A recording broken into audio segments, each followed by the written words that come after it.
संविदा कर्मचारी के लिए हमेशा संघर्षरत हैं और साथ ही साथ इनका ये भी कहना है कि अगर किसी भी डिपार्टमेंट, किसी भी विभाग में अगर व्यक्ति 8 घंटा काम कर रहा है तो एक व्यक्ति को पूरा 70,000 80,000 सैलरी मिल रही है, जबकि दूसरे व्यक्ति को अनुकंपा पे या मानदेय पे या आउटसोर्सिंग के जरिए रखा जा रहा है 8 या 10,000 पे। इस पर आप क्या कहना चाहेंगे सर? देखिए, जन भागीदारी संकल्प मोर्चा का मुख्य मुद्दा है कि जनता की भागीदारी के लिए ये संकल्पित है मोर्चा। जनता की एक एक भागीदारी, जन भागीदारी संकल्प मोर्चा की यदि सरकार बनती है तो वे सीधे सरकार पे उसकी भागीदारी होगी, डायरेक्ट जनता की। दूसरी बात, आप संविदा की बात की है, जन भागीदारी संकल्प मोर्चा की सरकार बनते ही उत्तर प्रदेश में 40 लाख संविदा और आउटसोर्सिंग संविदा कर्मचारियों को 15 दिन कैबिनेट की पहली बैठक में उनको समान कार्य का समान वेतन लागू कर दिया जाएगा और फिर ये कार्मिक विभाग से रिपोर्ट मंगा के और 3 महीने के अंदर उनको नियमित करने का कार्य जन भागीदारी संकल्प मोर्चा करेगी और ठेकेदारी प्रथा हमेशा समाप्त कर देगी।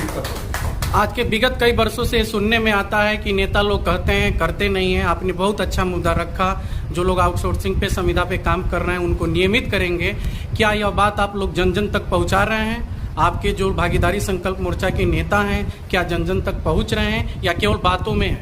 नहीं, जन जन तक हमारी जन जन तक बातें पहुंच रही हैं और हमारी जन भागीदारी संकल्प मोर्चा में उत्तर प्रदेश के समस्त जिलों के जितने भी कर्मचारी, संविदा आउटसोर्सिंग कर्मचारी के पदाधिकारी हैं, वे भी अपने तन मन धन से लगे हुए हैं, बशर्ते कि वे हमारे साथ भीड़ के शक्ल में नहीं है, लेकिन जन जन तक पहुंच के जन भागीदारी संकल्प मोर्चा की सरकार बनाने के लिए प्रयासरत है।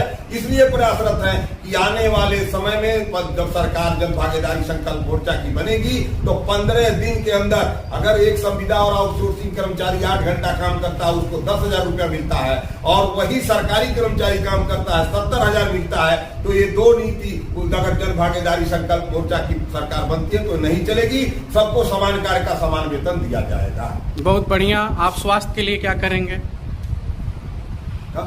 स्वास्थ्य के लिए उत्तर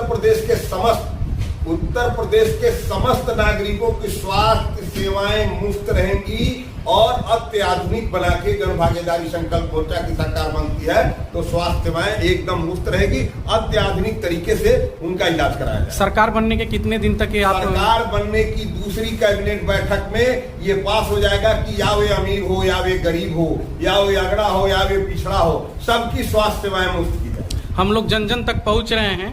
तीसरे विकल्प के रूप में जनता इसको कह भी रही है। क्या इसको सार्थकता के साथ जमीन पर उतारने में आपको कितना समय लगेगा, जबकि चुनाव होने में अभी 6 महीना है? सार्थकता तक उतरने में हम लोग विगत 12-13 महीने से कई जनपदों में काम कर रहे हैं, पूरब से पश्चिम तक, उत्तर से दक्षिण तक।